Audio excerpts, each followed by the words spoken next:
नमस्कार दोस्तों, स्वागत है आप सभी का इस स्पेशल बुलेटिन में। और ये बुलेटिन डेडिकेटेड है वर्ल्ड मेट्रोलॉजिकल डे को, यानी WMO डे, जो कि 23 मार्च को हर साल मनाया जाता है। और इसका मकसद आप जानते हैं कि दुनिया भर में जिस तरह से क्लाइमेट की चुनौतियां बढ़ रही हैं, उस चुनौती के बारे में लोगों को आगाह करना और सभी देशों को एक साथ लाकर, एक मंच पर लाकर समाधान ढूंढना, जिससे कि आने वाली पीढ़ियों के लिए जो पृथ्वी है उसको हम सुरक्षित बनाए रख सकें। इसमें आप देख सकते हैं इस बार की जो थीम रखी गई है वो है at the front line of climate action, यानी कि जलवायु की जो चुनौतियां हैं उसके लिए जो कदम उठाने हैं उसमें हमें फ्रंट लाइन पर खड़े होना पड़ेगा। और यही इस समय की मांग है, यानी कह सकते हैं कि दुनिया भर के देशों को इसी की तरफ आगे बढ़ने की ज़रूरत है। और इसमें आप देखिए जो तस्वीर बनाई गई है कितने खूबसूरत ढंग से बनाई गई है कि एक बुजुर्ग व्यक्ति एक बच्चे को ये धरती सौंप रहा है, यानी आने वाली पीढ़ियों को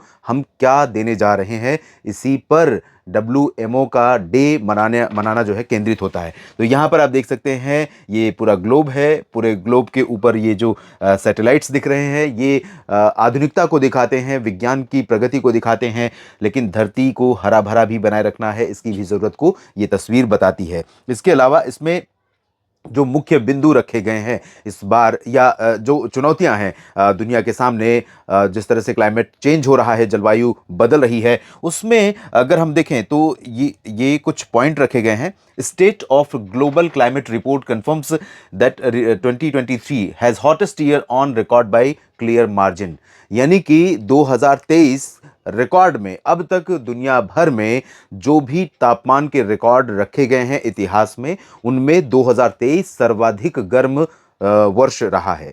इसके अलावा records broken for ocean heat, यानी समुद्र की सतह या समुद्र का जो तापमान है उसमें भी गर्मी लगातार बढ़ रही है, और 2023 ने रिकॉर्ड इसमें भी बनाया। Sea level rise, Antarctic sea ice loss and glacier retreat, यानी कि जो समुद्र की सतह है, समुद्र का जो पानी है, जल स्तर है, उसमें बढ़ोतरी हो रही है। उसमें बढ़ोतरी का कारण आप अच्छी तरह जानते हैं, जो ग्लेशियर्स हैं उनका लगातार मेल्ट होते जाना है।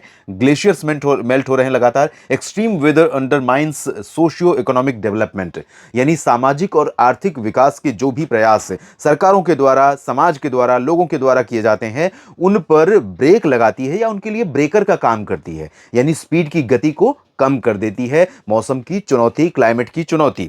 Renewable energy transition provides hope, यानी नवीकरणीय ऊर्जा, जिसे हम चाहे हम पवन ऊर्जा की बात करें या सौर ऊर्जा की बात करें, ऐसे स्रोत जो कभी समाप्त नहीं होंगे, उन स्रोतों से उत्पादित की गई ऊर्जा से निश्चित तौर पर क्लाइमेट को हम संरक्षित कर पाएंगे और मौसम को भी ठीक रख पाएंगे, क्योंकि ये कभी खत्म नहीं होगा और इसका दुष्परिणाम भी नहीं होता। आपको कुछ तस्वीरें, कुछ विजुअल्स में दिखाना चाहूंगा जो ग्लेशियर्स की हैं। ग्लेशियर उत्तरी ध्रुव, दक्षिणी ध्रुव पर हैं, जहां आप जानते हैं बड़े पैमाने पर ग्लेशियर मेल्ट हो रहे हैं, यानी जो बर्फ है जमा धरती के ऊपर। और इसके अलावा बाढ़ की आशंकाएं लगातार बढ़ती जा रही हैं, और तमाम देश, तमाम भारत की ही बात करें तो मानसून में कई बार कुछ रीजन ड्राउट का शिकार होते हैं, तो कुछ लगातार बाढ़ की विभीषिका झेलते हैं। तो बाढ़ की आशंका और ये ड्राउट वाला जो सीन है वो भी बड़े पैमाने पर चिंता पैदा करता है, क्योंकि इससे पूरी जो इकोलॉजी है, पूरा जो इकोसिस्टम है, उस पर नेगेटिव इम्पैक्ट हमें देखने को मिलता है। फायर फॉरेस्ट लगातार बढ़ती जा रही है, एक चुनौती, नई चुनौती है।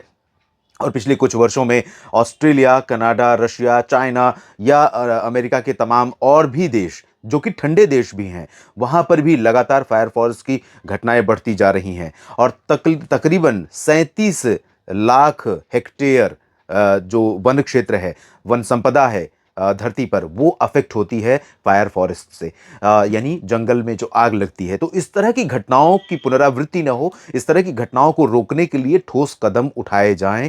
ऐसे प्रयास सरकारों को ही नहीं बल्कि आम आदमी को, समाज को, संगठनों को भी करना पड़ेगा। इसके लिए करना क्या होगा? अब आप सोचेंगे कि एक इंडिविजुअल के नाते आखिर मैं क्या कर सकता हूं, तो आप ये कर सकते हैं, अगर आपके लिए संभव है तो वृक्षारोपण करें, और अगर नहीं कर सकते हैं तो इसके अलावा भी कई सारे काम आप कर सकते हैं। जो छोटे छोटे कदम, जहां ज़रूरत नहीं है वहां बिजली की स्विच ऑफ कर दीजिए, जहां ज़रूरत नहीं है वहां पानी का टैप बंद कर दीजिए, पानी अनावश्यक रूप से वेस्ट मत कीजिए और जो कचरा है घर का उसका जो प्रबंधन है वो समझदारी से कीजिए। जिस कचरे का पुनर्चक्रण हो सकता है, रिसाइकलिंग हो सकती है, जिसे आप जानवरों को, घर की सब्जी या कुछ खाने की पीने की चीज़ें हैं उनको कचरे में फेंकने के बजाय जानवरों को दे दें, ताकि उनका भी पेट भरेगा और उससे कचरे के ढेर में इकट्ठा नहीं होना पड़ेगा। तो इस तरह के बहुत छोटे-छोटे प्रयास हैं, जितना रिसाइक्लिंग कर सकते हैं, जितना प्लास्टिक का, पॉलीथीन का इस्तेमाल कम कर सकते हैं, ऐसे छोटे-छोटे कदम हैं जिनके माध्यम से हम अपनी धरती को आने वाली पीढ़ियों के लिए संरक्षित बनाकर रख पाएँगे। अदरवाइज़ बहुत मुश्किल हो जाएगा, क्योंकि टेम्परेचर, एवरेज टेम्परेचर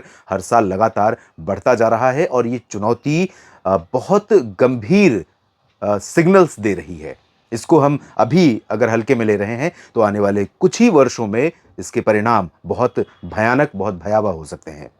इस वीडियो में फिलहाल इतना ही। अवेयर होइए, अवेयर कीजिए और जितना संभव हो सके, जितना आपकी तरफ से जो प्रयास हो सके, अपनी धरती को संरक्षित करने के लिए वो प्रयास ज़रूर कीजिए, ताकि आने वाली पीढ़ियाँ इस धरती पर सुरक्षित रह सकें। धन्यवाद।